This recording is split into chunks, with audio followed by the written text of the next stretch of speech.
क्या हुआ जब अचानक अयोध्या पहुंचा सैकड़ों नागों का झुंड। इनका संबंध नागलोक से बताया जा रहा है। आखिर राम मंदिर प्राण प्रतिष्ठा से पहले अचानक इतने सारे चमत्कार क्यों हो रहे हैं? सबसे पहले गिद्धों का झुंड राम मंदिर के आसपास दिखाई दिया, जिसे जटायु के वंशज कहा जा रहा है। लोग इनकी पूजा कर रहे हैं। इसके बाद कुछ भालू अयोध्या में अचानक से देखे गए, जो कि जामवंत का प्रतीक है। लेकिन अब एक ऐसा चमत्कार देखने को मिल रहा है जो अयोध्या के लोगों के लिए ही खतरा साबित हो रहा है। आज की वीडियो में बहुत बड़े रहस्य से पर्दा उठने वाला है। आखिर राम जी का नागों के साथ क्या संबंध है? आखिर प्राण प्रतिष्ठा से पहले इतने सारे नाग एक के बाद अयोध्या में क्यों निकल रहे हैं, वो भी अलग अलग प्रजाति के, आगे बढ़ने से पहले अगर आप भी एक सच्चे सनातनी हैं तो इस वीडियो को लाइक करके कमेंट बॉक्स में जय श्री राम जरूर लिखें। 22 जनवरी सोमवार के दिन अयोध्या के नवनिर्मित राम मंदिर में होने जा रही राम लल्ला की प्राण प्रतिष्ठा का सभी देशवासियों को बेसब्री से इंतजार है। राम जी के भव्य स्वागत की तैयारी जोरों शोरों पर है। यह तारीख कोई आम तारीख नहीं है, बल्कि इसके पीछे बहुत ही खास महत्व छिपा हुआ है। आखिर राम मंदिर की प्राण प्रतिष्ठा के लिए 22 जनवरी का समय ही क्यों चुना गया? इसके पीछे का रहस्य जानकर आपके भी होश उड़ जाएंगे। त्रेता युग में प्रभु श्री राम का जन्म अभिजीत मुहूर्त में हुआ था।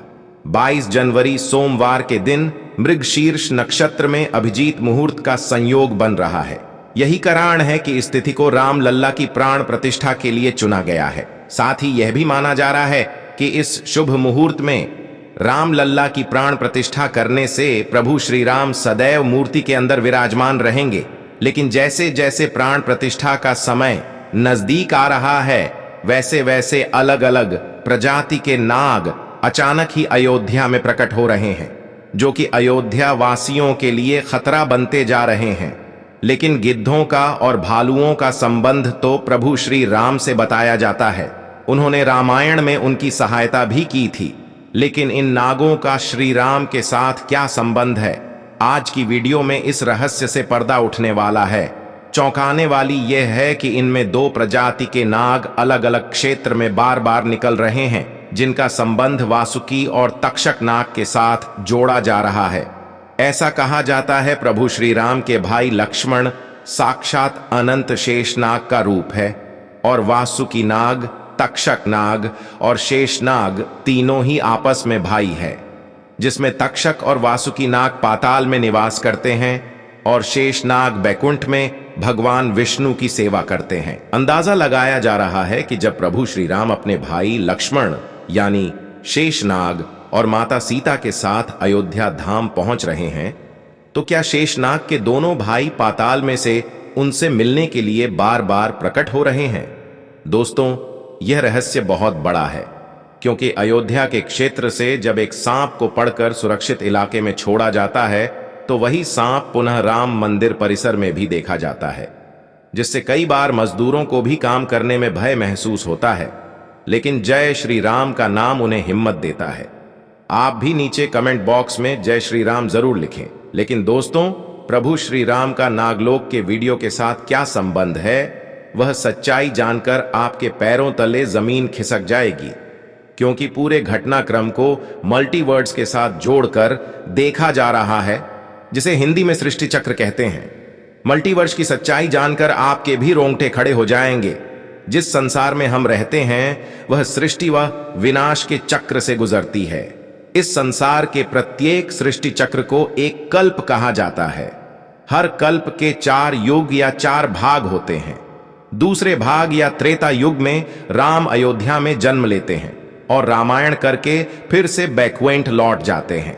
यानी कि अगर आप इस पृथ्वी पर अपना जीवन यापन कर रहे हैं, आप जो घटनाक्रम कर रहे हैं वह बराबर घटनाएं किसी और यूनिवर्स या कल्प में आपके ही रूप के साथ पुनः होने वाली है या फिर हो चुकी है।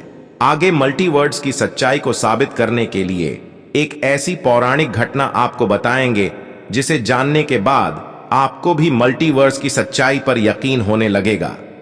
इस दुनिया में केवल 3 विद्वानों को मल्टीवर्स को देखने की और उनमें जीने की, टाइम ट्रैवल करने की इजाजत दी गई है, जिसमें पहले हैं वासुकी नाग, दूसरे हैं तक्षक नाग और तीसरे हैं काक।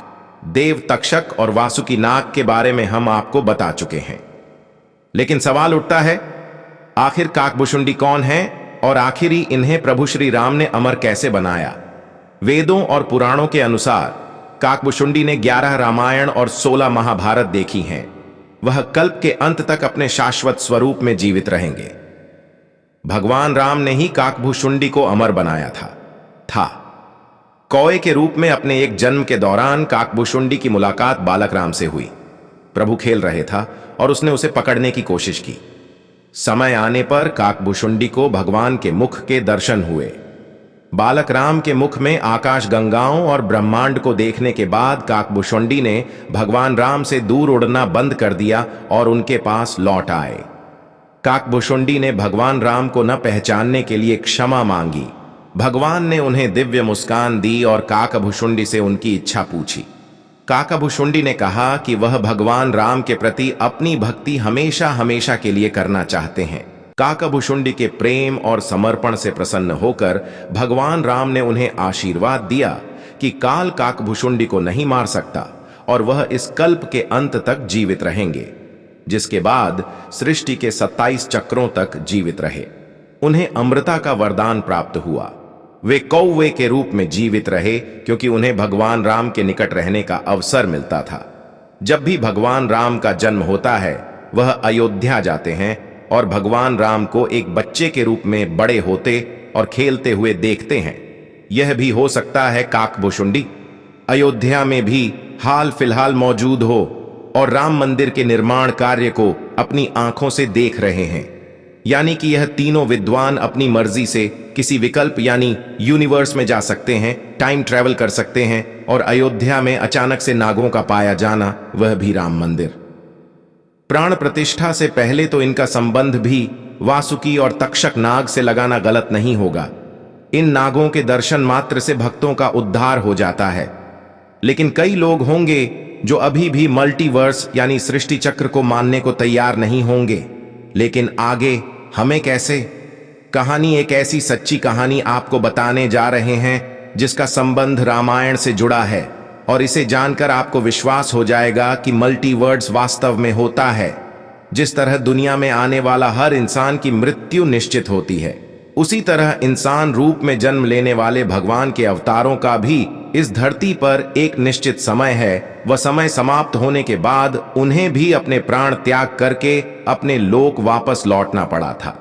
उसी प्रकार भगवान श्री राम भी इस लोक को छोड़कर वापस विष्णु लोक गए। भगवान श्री राम के मृत्यु में सबसे बड़ी बाधा उनके प्रिय भक्त हनुमान थे, क्योंकि हनुमान के होते हुए यम की इतनी हिम्मत नहीं थी कि वह राम के पास पहुंच चुके। लेकिन स्वयं श्री राम से इसका जो हल निकाला वह मल्टीवर्ड्स यानी सृष्टि चक्र के साथ जुड़ा हुआ है। एक दिन राम जान गए कि उनकी मृत्यु का समय हो गया था। वह जानते थे कि जो जन्म लेता है उसे मरना पड़ता है। उन्होंने कहा कि यम को मुँह तक आने दो, मेरे लिए वैकुंठ मेरे स्वर्गिक धाम जाने का समय आ गया है। लेकिन मृत्यु के देवता यम अयोध्या में प्रवेश करने से डरते थे, क्योंकि उनको राम के परम भक्त और उनके महल के मुख्य प्रहरी हनुमान से भय लगता था। यम के प्रवेश के लिए हनुमान को हटाना जरूरी था, इसलिए राम ने अपनी अंगूठी को महल के फर्श के एक छेद में से गिरा दिया और हनुमान से इसे खोज कर लाने के लिए कहा। हनुमान ने स्वयं का स्वरूप छोटा करते हुए बिल्कुल भंवरे जैसा आकार बना लिया और केवल उस अंगूठी को ढूंढने के लिए छेद में प्रवेश कर गए। वह छेद केवल छेद नहीं था, बल्कि एक सुरंग का रास्ता था जो सांपों के नगर नागलोक तक जाता था। हनुमान नागों के राजा वासुकी से मिले और अपने आने का कारण बताया।